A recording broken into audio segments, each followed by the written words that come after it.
علی رسول الکریم اما بعد اعوذ باللہ من الشیطان الرجیم بسم اللہ الرحمن الرحیم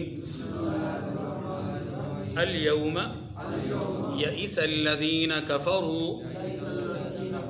من دینکم فلا تخشوهم واخشون اليوم اکملت لکم دینکم واتممت علیکم نعمتی ورضیت لکم الاسلام دینا فمن اضطر فی مخمصۃ غیر متجانف لإثم فإن الله غفور رحيم يسألونك ماذا أحل لهم قل أحل لكم الطيبات وما علمتم من الجوارح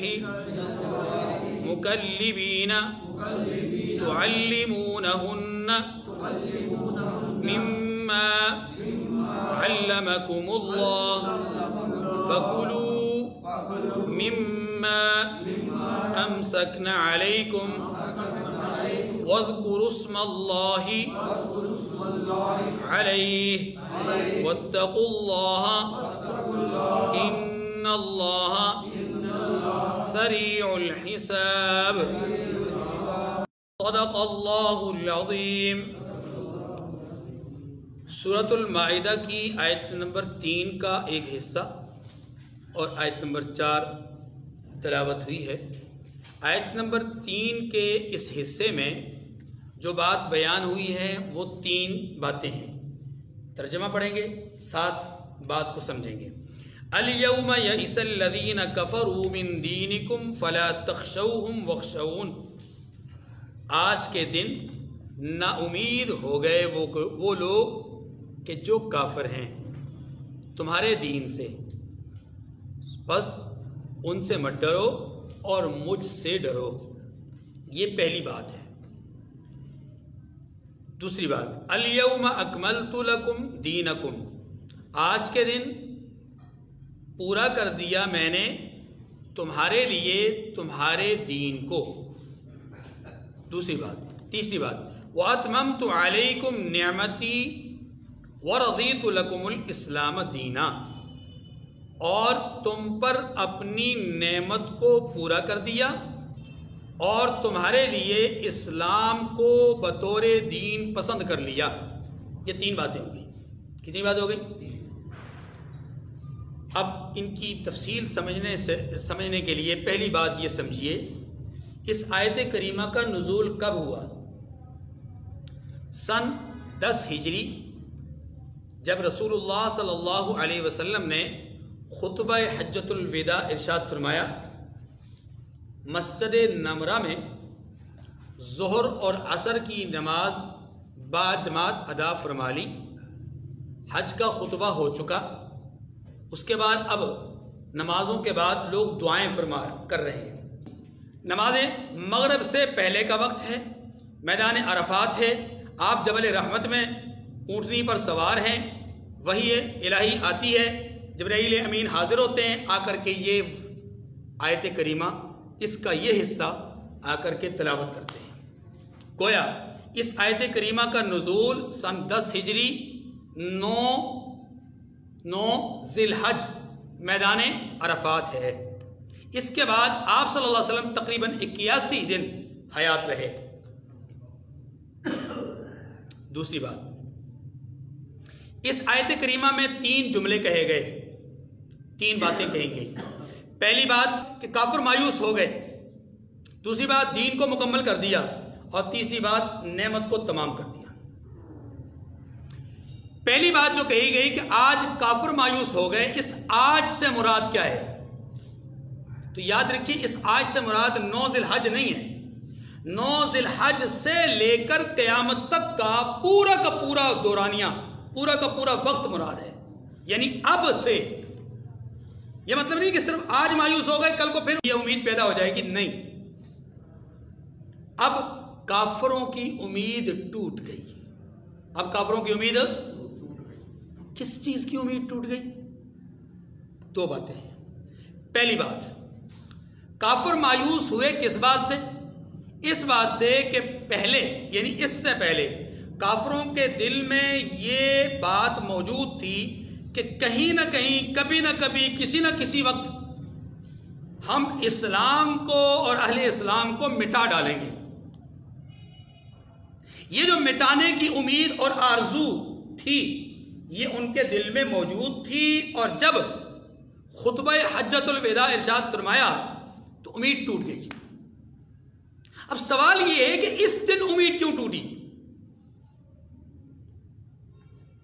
اس کا جواب یہ ہے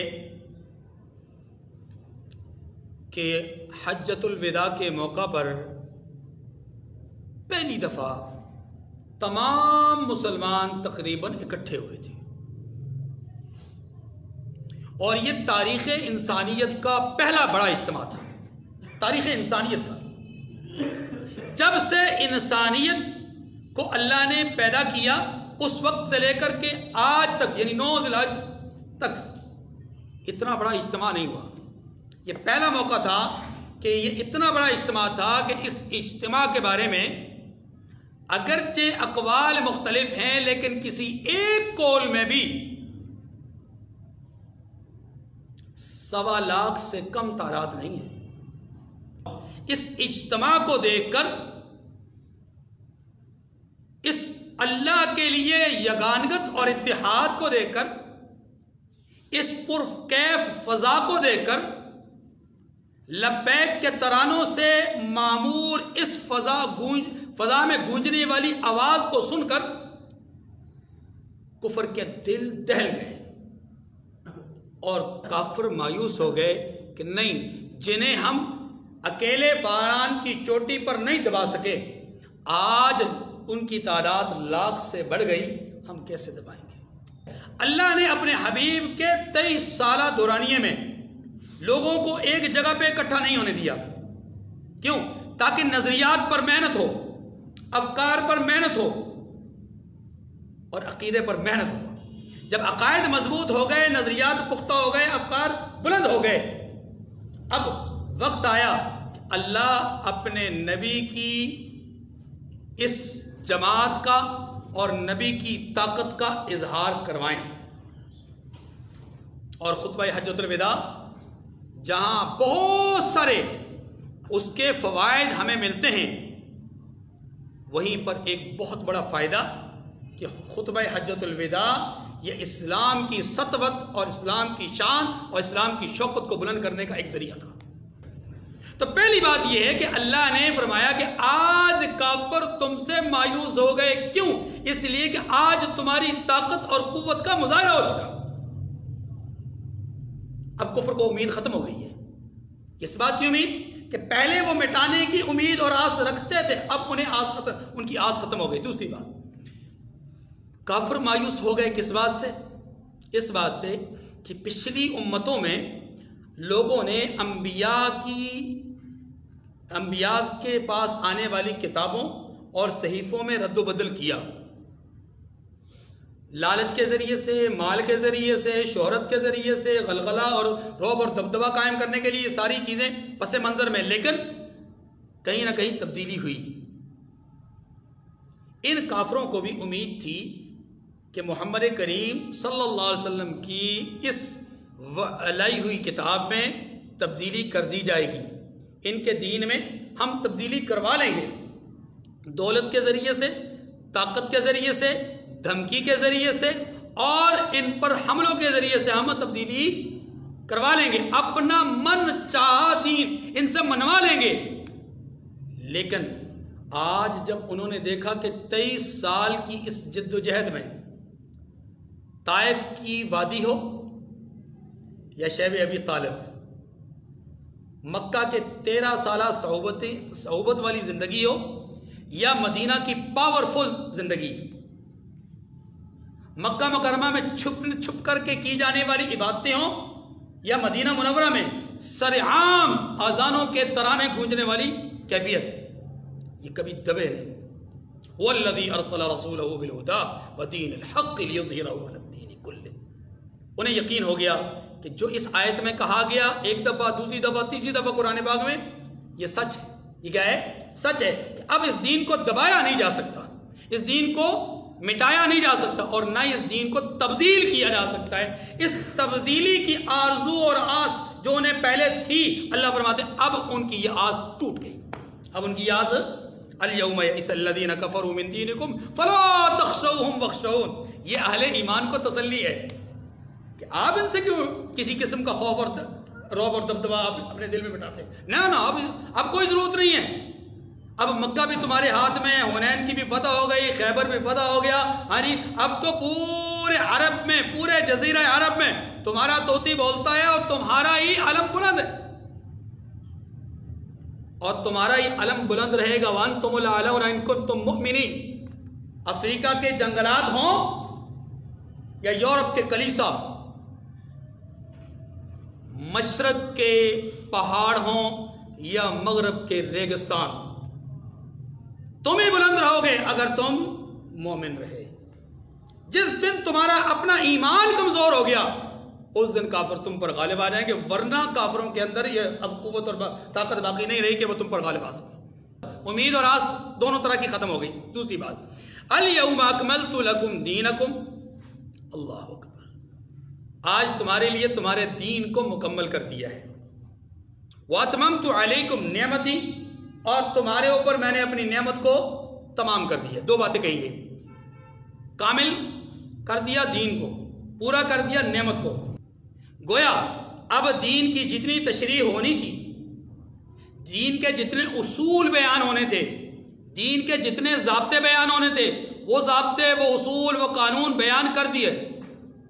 گویا دستور مکمل ہو گیا، اصول اور ضابطے آپ کے سامنے آ گئے۔ اب کسی بھی دور میں کوئی بھی حادثہ، کوئی بھی واقعہ، کوئی بھی بات سامنے آتی ہے، قرآن پاک کی آیات کو سامنے رکھ کر کے آپ اس سے نتیجہ اخذ کر سکتے ہو، یہ اللہ نے اصول اور ضابطہ بتلا دیا۔ گویا قرآن مجید، جیسے آپ دیکھتے ہیں، جانتے ہیں کہ یہ عدالتیں جو ہمارے اس موجودہ دور میں موجود ہیں، ان عدالتوں کے پاس بھی قوانین اور ضابطے اور اصول موجود ہیں۔ پھر آنے والے حالات میں اور آنے والے وقت میں وہ جب کوئی واقعہ پیش آتا ہے، اس واقعے کو ان اصولوں پر اور ان قوانین پر دیکھتے ہیں، پرکھتے ہیں، اور پرکھنے کے بعد اب ایک فیصلہ کرتے ہیں۔ یہ فیصلہ خود بذات خود قانون بن جاتا ہے۔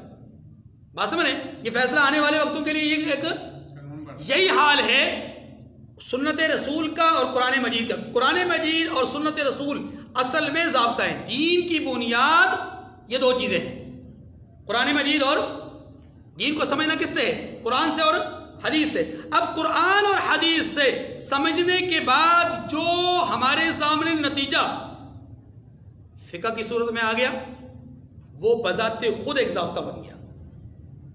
کیوں؟ اس لیے کہ فقہ کسی کے گھر کی لونڈی نہیں ہے، کسی کی ذاتی اختراع نہیں ہے، کسی کی ذاتی سوچ کا نتیجہ نہیں ہے، بلکہ انہوں نے پرکھا ہے قرآن کو،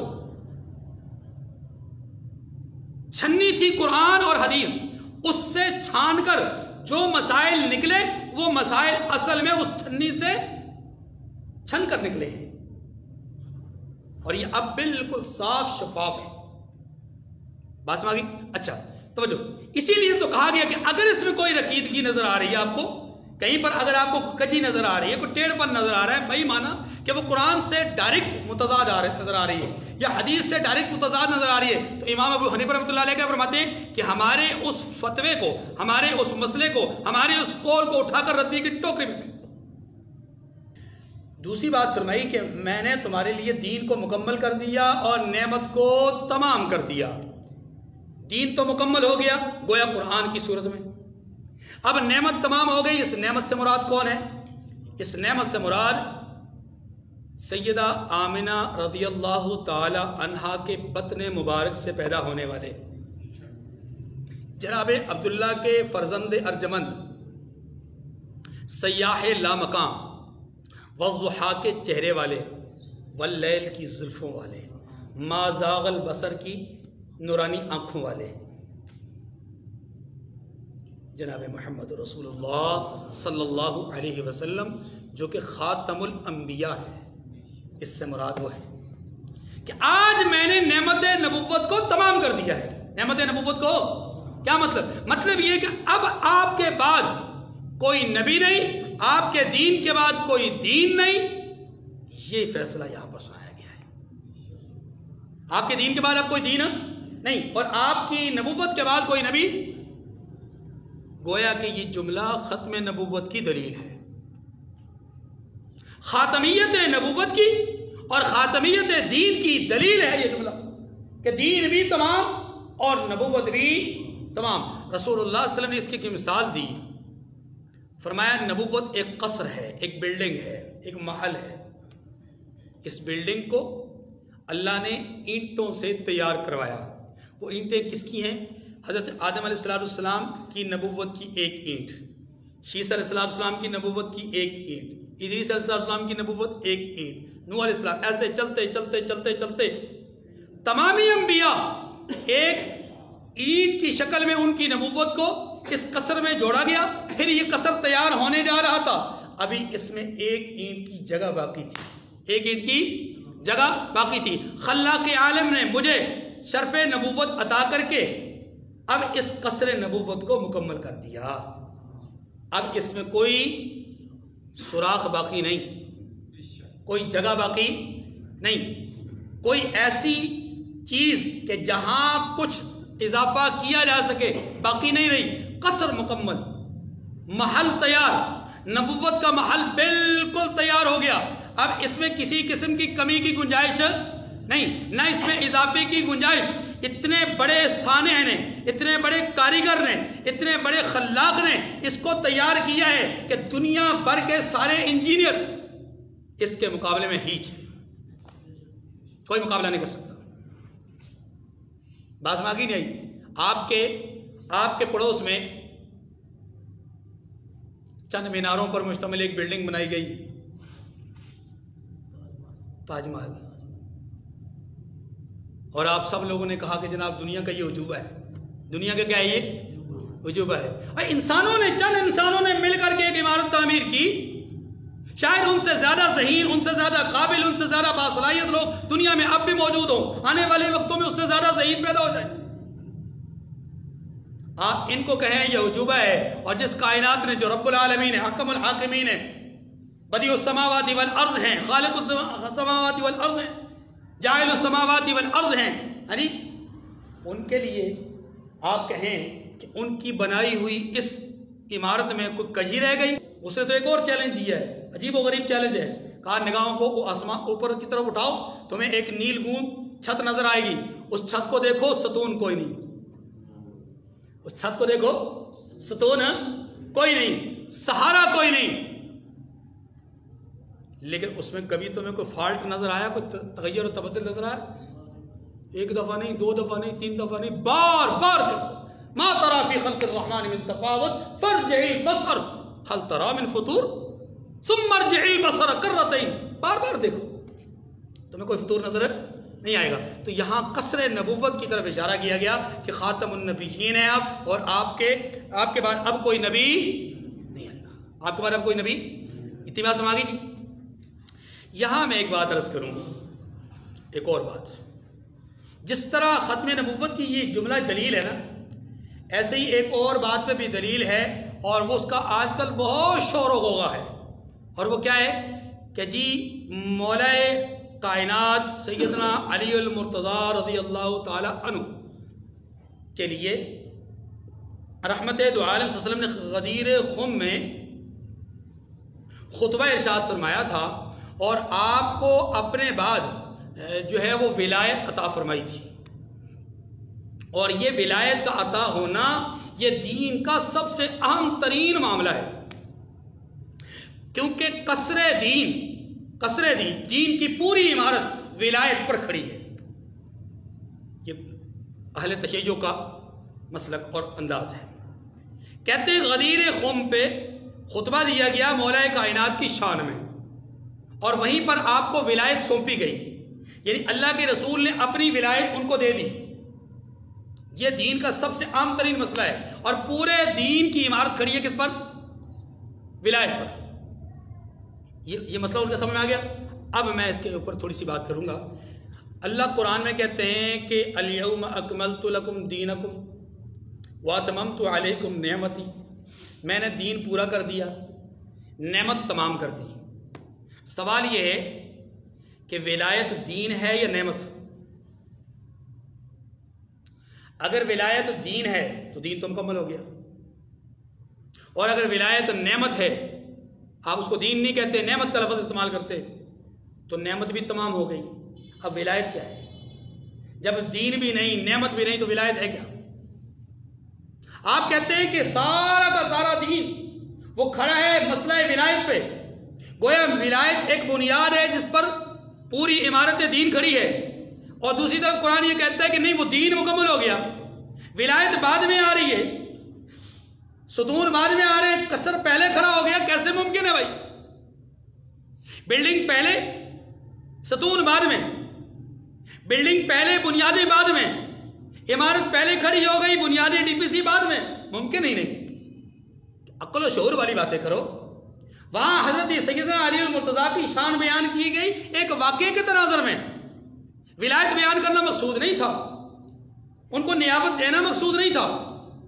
بات سمجھ نہیں آ رہی؟ اس لیے یاد رکھیے کہ یہاں پر اللہ تبارک و تعالیٰ نے فرمایا کہ نعمت بھی تمام ہو گئی، دین بھی تمام ہو گئی، اور ہمارا ایمان ہے کہ حضرات صحابہ کرام انبیاء علیہ السلام کے بعد سب سے اونچا مقام رکھتے ہیں، اور صحابہ کرام کے اس جماعت کے اندر جو چیدہ شخصیات ہیں، چند جو بڑی شخصیات ہیں، ان میں سے ایک نام سیدنا علی المرتضیٰ رضی اللہ عنہ ہے۔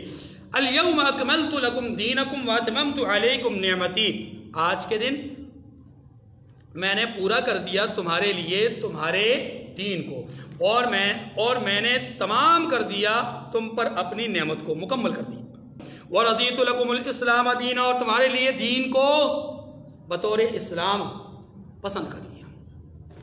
دین کو بطور اسلام تمہارے لیے کیا مطلب ہوا؟ مطلب یہ کہ اب تم اس دین کو چھوڑ کر کسی اور کی طرف نہیں جاؤ گے۔ اب یہ جو ہمارے سامنے ایک حصہ ہے آیت نمبر 3 کا آخری، فَمَنِ اضْطُرَّ فِي مَخْمَصَةٍ غَيْرَ مُتَجَانِفٍ لِإِثْمٍ فَإِنَّ اللَّهَ غَفُورٌ رَحِيمٌ۔ اس کا پہلے ترجمہ پڑھ لیں، پھر میں آپ کو بتا دوں۔ اس کا ترجمہ یہ کہ ہاں، جو شخص بھوک میں ناچار ہو جائے، شرط یہ ہے کہ گناہ کی طرف مائل نہ ہو، تو اللہ بخشنے والا مہربان ہے۔ اس جملے کا تعلق اس حکم کے ساتھ ہے کہ جانور تمہارے لیے حلال کیے گئے سوائے ان حرام جانوروں کے۔ فرمایا گیا کہ اگر انسان پر اضطراری کیفیت طاری ہو جائے، بھوک سے نڈھال ہو جائے، ناچار ہو جائے، اضطراری کیفیت کا مطلب یہ ہوتا ہے انسان موت و حیات کی کشمکش میں، اسے کھانے پینے کے لیے کوئی حلال چیز دستیاب نہیں، اور بغیر کھائے اس کا مرنا یقینی نظر آتا ہے، بغیر پیے اس کا مرنا یقینی معلوم ہوتا ہے، اس کیفیت میں چلا گیا۔ ایسی کیفیت میں جانے والا آدمی اگر کسی حرام چیز کو استعمال کر لے تو جائز، 2 شرطوں کے ساتھ۔ ایک شرط، لذت مقصود نہ ہو، اور دوسری شرط، ضرورت سے زیادہ نہ کھائے۔ سمجھ رہے؟ ضرورت سے کیا مطلب؟ اتنی مقدار جتنی سے اس کی زندگی کو بقا مل جائے، بس اتنی کھانے کی اجازت ہے، اس سے زیادہ نہیں۔ مثال دے دو، مثال کے ساتھ، ایک آدمی کو اگر 200 گرام حرام چیز کے کھا لینے سے اس کی جان بچ جاتی ہے، تو وہ 200 گرام سے زائد کھائے گا تو حرام ہے۔ 200 گرام تک جائز، 200 گرام سے زائد حرام۔ لیکن یہ اس وقت اجازت ہے جب کھانے پینے کی کوئی حلال چیز میسر نہ ہو اور اس کے لیے جینا محال ہو، محال نظر آتا ہو، ٹھیک ہے جی۔ اسی کیفیت کی طرف اشارہ کیا کہ فرمایا کہ جو شخص بھوک میں ناچار ہو جائے، اضطراری کیفیت میں چلا جائے، تو فرمایا اس کے لیے کیا ہے؟ اس حرام تفصیل کے نتیجے میں ان حرام چیزوں کو استعمال کرنا جائز ہے، غیر متجانف للاسم، گناہ کی طرف مائل نہ ہو، لذت بھی مقصود نہ ہو اور مقدار سے زائد بھی نہ کھائے۔ تو اگر ایسا کر لے گا، کھا لے گا اسی اضطراری کیفیت میں، فإن اللہ غفور رحیم، تو اللہ بخشنے والا مہربان ہے۔ اس کا مطلب یہ ہوا، اس جملے کا مطلب یہ ہوا کہ اگر نہیں کھائے گا تو اللہ پکڑیں گے نہیں۔ بات کو ذرا سمجھے گا، اگر حرام کو نہیں کھائے گا یہ سمجھ کر کے کہ یہ حرام ہے، میں نے نہیں کھانا، مر جاؤں گا لیکن میں حرام نہیں کھاؤں گا، اسے کہتے ہیں عزیمت کا راستہ۔ اور جو آدمی عزیمت کا راستہ اختیار کر جائے اللہ کے ہاں اس کے لیے کیا ہے؟ بلندی درجات ہے۔ لیکن اگر کسی نے عزیمت کا راستہ اختیار نہیں کیا، رخصت پر عمل کیا اور کھا لیا، تو اللہ فرماتے ہیں کہ پھر میں غفور اور رحیم ہوں، میں بخش دوں گا۔ یعنی اس سے معلوم یہ ہوا کہ یہ کوئی اچھا اقدام نہیں ہے، حالت اضطراری میں بھی اس کا استعمال کرنا کوئی اچھا اقدام نہیں۔ تو اب آیت نمبر 4 میں جو بات بیان کی گئی اس کو پہلے ترجمہ پڑھ لیجئے، پھر میں سمجھاتا ہوں ساتھ ساتھ۔ یسألونک ماذا احل لہم، آپ سے پوچھتے ہیں کہ کون کون سی چیز ان کے لیے حلال ہے۔ یہ سوال یا شکار کے جانوروں کے حوالے سے، توجہ، شکار کے متعلق صحابہ کرام کا سوال کرنا اس لیے بڑا اہم تھا، توجہ کیجیے گا۔ جو نزول قرآن کا زمانہ تھا اس وقت زیادہ لوگوں کی بود باش جو ہوتی تھی وہ شہری ماحول میں کم اور دیہاتی اور صحرائی اور پہاڑی ماحول میں زیادہ ہوتی تھی۔ لوگ غلہ بانی کرتے تھے، ریوڑ کے ریوڑ، اجڑ کے اجڑ ان کے بعد ہوتے، اور وہ یوں ہی جو ہے وہ صحراؤں میں، پہاڑوں میں، ریگستانوں میں چلتے پھرتے اپنی زندگی گزار لیتے تھے۔ اب ایسی مقامات پر بہت زیادہ ضرورت پڑتی ہے آپ کو غذائی اجناس کی، پینے کے لیے آپ کو پانی دستیاب ہو جاتا ہے اور ساتھ دودھ بطور غذا بھی اور بطور پانی بھی آپ کو مل جاتا ہے، لیکن دیگر اجناس میں سے آپ کو زراعت چونکہ آپ کے ہاتھ میں نہیں ہوتی، گندم آپ کو دستیاب نہیں ہوتی، باقی چیزیں بھی آپ کو پھل وغیرہ اس طرح کے دستیاب نہیں ہوتے، تو ایسے مواقع پر زیادہ انسان کو جو چیزیں سامنے میسر آتی ہیں وہ آتی ہیں چرند پرند، ٹھیک ہے، یا صحرائی اور اپنا کیا اس کو کہتے ہیں پہاڑی جو جانور ہوتے ہیں وہ آپ کو نظر آتے ہیں۔ ایسے موقع پر آپ جانوروں کو پکڑتے ہیں، مارتے ہیں، ذبح کرتے ہیں، کھاتے ہیں، اس کو ہم شکار کہتے ہیں۔ تو ان لوگوں کا زیادہ بود باش کا تعلق کس کے ساتھ تھا؟ شکار کے ساتھ تھا، یا مچھلیوں کا شکار کرتے تھے یا جانوروں اور پرندوں کا شکار کرتے تھے، ٹھیک ہے جی، اور شکار یہی ہوتا ہے، یا مچھلی کا یا پرندوں کا اور یا پھر جانوروں کا۔ تو ان لوگوں کی زیادہ تر غذا کا انحصار اس چیز پر تھا، اسی لیے انہیں اب رسول اللہ صلی اللہ علیہ وسلم سے پوچھنے کی ضرورت محسوس ہوئی کہ یا رسول اللہ یہ جو حرام جانوروں کی قسمیں ہمارے سامنے آ گئی اور حلال کے حوالے سے کچھ اصول اور ضابطہ ہمارے سامنے آ گیا، لیکن ابھی بات کلیئر نہیں ہوئی کہ یہ جو ہم صحرا کے اندر کسی جانور کو مار دیتے ہیں، کسی پرندے کے اوپر غلیل وغیرہ سے حملہ کر کے اس کو مار دیتے ہیں، یا دریا میں سے مچھلی پکڑ لیتے ہیں، یہ جو شکار ہے اس کے بارے میں کیا حکم ہے؟ یہ ہے سوال۔ یسألونک ماذا احل لہم کا مطلب یہ ہے۔ اب توجہ، اس کے جواب میں کیا فرمایا؟ قل احل لکم الطیبات، آپ فرما دیجئے کہ سب پاکیزہ چیزیں تمہارے لیے حلال ہیں۔ چیزوں میں پاکیزگی دو طرح کی ہوتی ہے، توجہ، یا تو چیزیں اس وجہ سے پاکیزہ ہیں کہ انہیں اللہ نے حلال قرار دیا، حرام کے مقابلے میں جتنی چیزیں حرام بیان ہوئی ان کے مقابلے میں جو چیزیں ہوں گی وہ کیا ہوں گی؟ حلال، تو یہ بھی حلال چیزیں پاکیزہ ہیں۔ نمبر 2، پاکیزگی کا ایک مفہوم یہ بھی ہے کہ عقل سلیم کسی چیز کو پاک اور پاکیزہ سمجھتی ہو۔ وما علمتم من الجوارح مکلبین تعلمونہن مما علمکم اللہ، اور وہ شکار بھی حلال ہیں جو تمہارے لیے ان شکاری جانوروں نے پکڑا ہو جن کو تم نے سدھار رکھا ہو، جن کو تم نے، ایک بات، اگلی بات، فَكُلُوا مِمَّا أَمْسَكْنَا عَلَيْكُمْ، جو شکار وہ تمہارے لیے پکڑ رکھیں اس کو کھا لیا کرو۔ دوسری بات، تیسری بات، وَاذْكُرُوا اسْمَ اللَّهِ عَلَيْهِ، اور شکاری جانوروں کو شکار کے لیے چھوڑتے وقت اللہ کا نام لیا کرو۔ تین باتیں کہی۔ پہلی بات، جانور کے ذریعے سے جو تم شکار کرو گے وہ جانور ایسا ہونا چاہیے جس کو تم نے شکار کی تربیت دے رکھی ہو. نمبر 2، جانور ایسا ہو کہ وہ تمہارے شکار کو کھائے نہ، شکار تو کرے تمہارے لیے لیکن کھائے نہ. تیسری بات، جانور چھوڑتے وقت تم نے بسم اللہ کہی ہو، اللہ کا نام لیا ہو. اب اس کو ذرا سمجھیے گا، شکار کے لیے جو جانور ہم استعمال کرتے ہیں وہ 2 طرح کے ہوتے ہیں، ایک پرندے ہوتے ہیں، ایک درندے ہوتے ہیں. یہ جو درندے ہوتے ہیں ان میں خصوصی طور پر جو جانور ہم استعمال کرتے ہیں وہ ایک کتے کو بطور شکاری ہم اس کو استعمال کرتے ہیں. یاد رکھیے کتے کے ذریعے سے شکار کرنا درست ہے لیکن اس کے لیے شرائط ہے. پہلی شرط یہ ہے کہ کتے کو آپ نے شکار کرنا سکھلایا ہو، شکار کرنا. اور اس کی علامت یہ، اس کے سیکھ جانے کی علامت یہ کہ وہ آپ کے بھیجنے سے شکار پر جھپٹ پڑے اور شکار کو پکڑ کر آپ تک لے آئے اگر لایا جا سکتا ہو، اور اگر نہ لایا جا سکتا ہو، شکار ہیوی ہو، بڑا ہو، وزنی ہو، تو شکار کے پاس آپ کے لیے کھڑا رہے جب تک کہ آپ وہاں پہنچے نا. اس میں سے خود کچھ نہ کھائے، اس میں سے، تو پھر یہ سکھلایا ہوا شکاری کتا ہوگا. اگر آپ نے کتے کو سکھایا ضرور لیکن وہ آپ کے دوڑانے سے دوڑ گیا، دوڑنے کے بعد اس نے شکار کو جھپٹ کر پکڑ لیا، پکڑنے کے بعد کچھ حصہ خود کھا لیا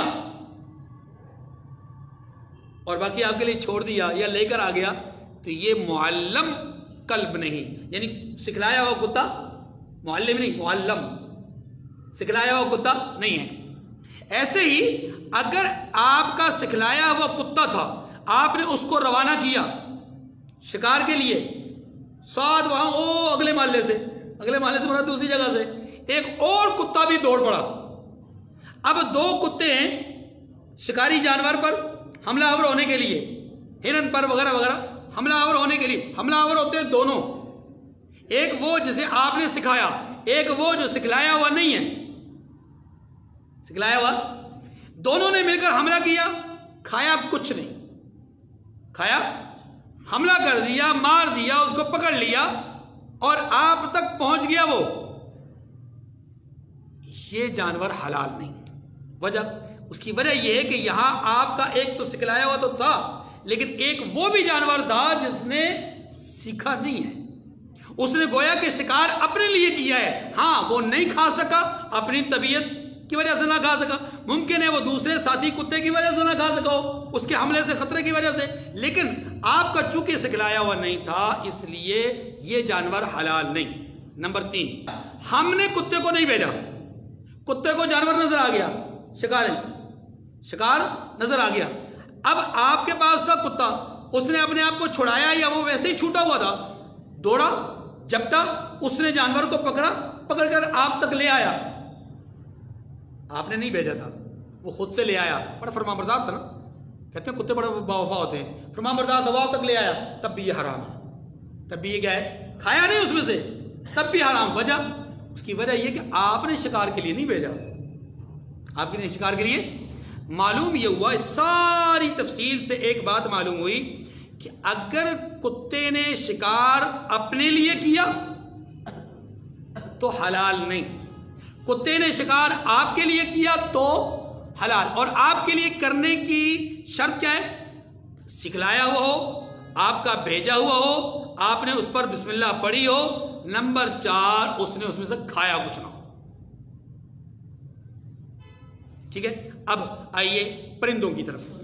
پرندے جن کے ذریعے سے آپ شکار کرتے ہیں، جیسے اکثر شکرا، باز وغیرہ وغیرہ، ٹھیک ہے، ان کے ذریعے سے ہم شکار کرتے ہیں. اور اس شکار کے لیے بھی شرط یہ کہ وہ سکھلایا ہو، اور اس کے سکھلائے ہوئے ہونے کی، سیکھے ہوئے ہونے کی علامت یہ کہ آپ نے ایک شکار کی طرف اس کو بھیجا، جب وہ اڑا شکار کی طرف، آپ نے اس کو واپس بلایا، شکار کی طرف پہنچا نہیں، واپس بلایا، وہ واپس آ جائے، واپس آ جائے تو علامت ہے کہ یہ سیکھا ہوا ہے.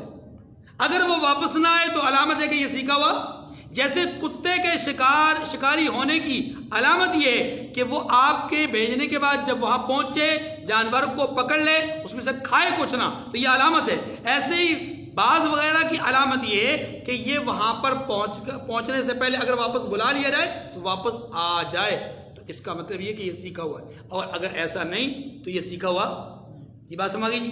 اب چاہے پرندہ ہو جس کے ذریعے ہم شکار کر رہے ہیں، چاہے درندہ ہو جس کے ذریعے سے ہم شکار کر رہے ہیں، دونوں کے لیے ایک اضافی بات یہ بھی ذہن میں رکھ لیں کہ انہوں نے جانور کو زخمی کیا ہو، جانور کو زخمی کیا ہو، جانور زخمی ہوا ہو۔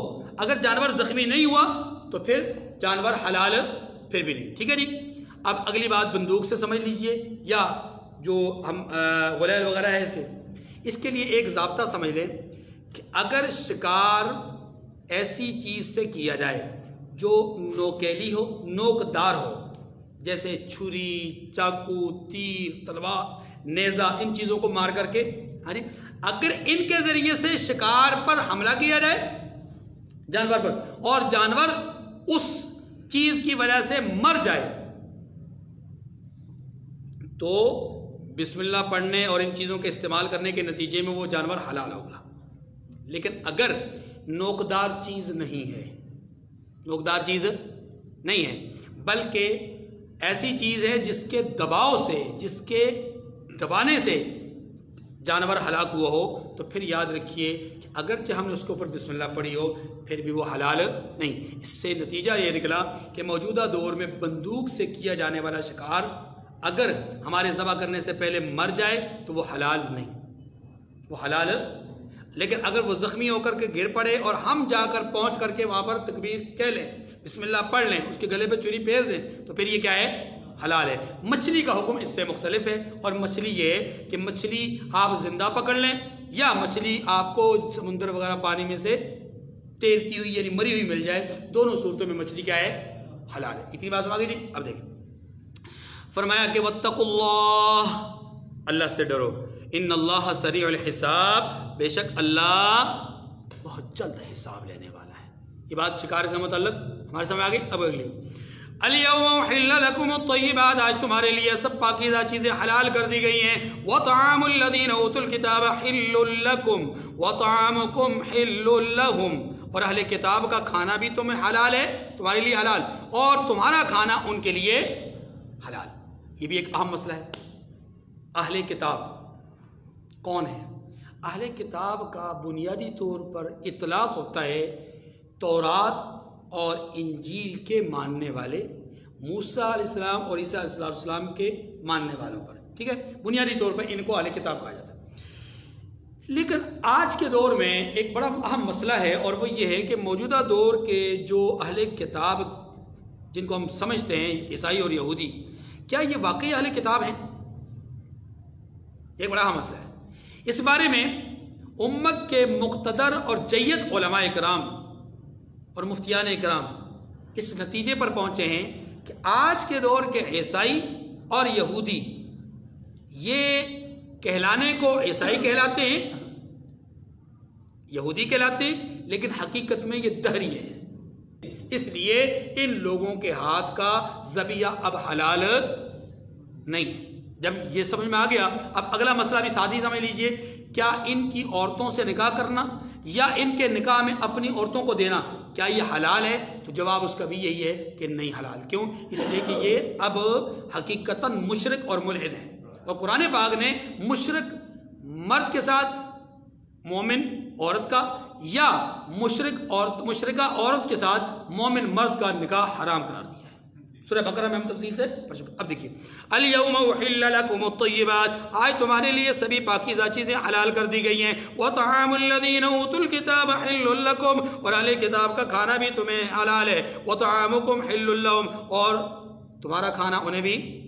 اب ایک مسئلہ اور بھی سمجھ لیجیے، یہ تو تھا ذبیحے کا حکم نا۔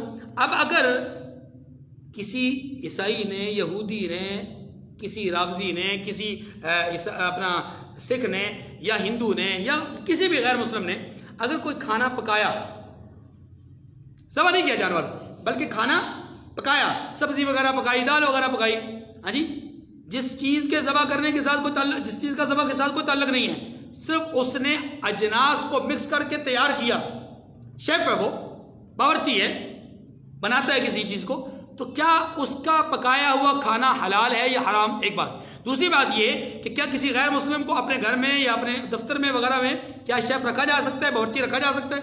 تیسری بات، کیا کسی غیر مسلم کے ساتھ بیٹھ کر کھانا کھایا جا سکتا ہے؟ یہ تین اہم مسئلے، تینوں مسئلوں کا جواب یہ کہ جائز ہے۔ تینوں مسئلوں کا جواب کیا ہے؟ خلاصہ یہ کہ جائز۔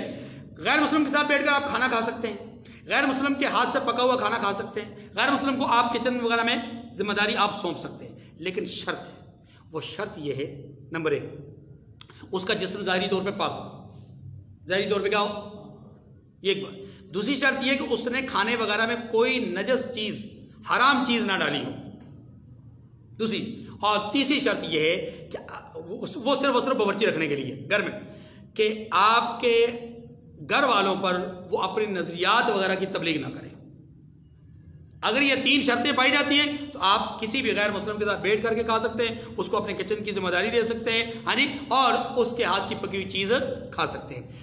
والمحصنات من المؤمنات والمحصنات من الذين اوتوا الكتاب من قبلكم اذا اتيتموهن اجورهن محصنين غير مسافحين ولا متخذي اخدان، فرمایا اور پاک دامن مومن عورتیں اور پاک دامن اہل کتاب عورتیں بھی حلال ہیں، یعنی ان کے مردوں کے لیے ان کی اور ان کے مردوں کے لیے ان کی۔ میں نے عرض کیا کہ اس زمانے میں بات درست تھی، کیونکہ بہت حد تک عیسائی تھے، یہودی تھے، اب عیسائی نہیں رہے، یہودی نہیں رہے۔ دیکھیے فرمایا کہ پاک دامن مومن عورتیں، پاک دامن اہل کتاب عورتیں بھی حلال۔ آگے فرمایا جب کہ ان کا مہر دے دو۔ ہاں، یہ دو شرطیں ہیں۔ شرط کیا ہے کہ اگر کسی کے ساتھ نکاح کرنا ہے تو پہلی شرط یہ ہو کہ ان کو ان کا حق دو، اور دوسری شرط یہ کہ ان سے عفت قائم رکھنی مقصود ہو، نہ کہ کھلی بدکاری کرنی اور نہ ہی چھپی، یعنی نہ تو یارانہ فرینڈشپ لگانی مقصود ہو، نہ ہی چھپ کر کے تعلقات اور مراسم قائم کرنا مقصود ہو، بلکہ علل اعلان آپ اس کے ساتھ نکاح کریں، اور نکاح کر کے اس نکاح کا مقصود یہ ہو کہ آپ کا مقصد پاک دامنی حاصل کرنا ہو، یعنی آپ کا مقصد گناہ سے بچنا ہو۔ اگر یہ مقصد ہے تو پھر آپ کسی بھی مومن، پاک دامن مومن اور پاک دامن اور اہل کتاب سے نکاح کر سکتے ہیں۔ وَمَن يَكْفُرْ بِالْإِيمَانِ وَمَن يَكْفُرْ بِالْإِيمَانِ فَقَدْ حَبِطَ عَمَلُهُ وَهُوَ فِي الْآخِرَةِ مِنَ الْخَاسِرِينَ، اور جو شخص ایمان سے منکر ہوا، یعنی جس نے ایمان کا انکار کیا، اس کے عمل ضائع ہو گئے۔ فقد حبط عمل، یہ دیکھ لیں، وَهُوَ فِي الْآخِرَةِ مِنَ الْخَاسِرِينَ، اور وہ آخرت میں نقصان پانے والوں میں سے ہوگا۔ اللہ تعالیٰ مجھے اور آپ کو ایمان کی حفاظت کی توفیق نصیب فرمائے، اور دنیا اور آخرت کے نقصان اور خسران سے اللہ میں بچائے۔ وآخر الدعوانا الحمدللہ رب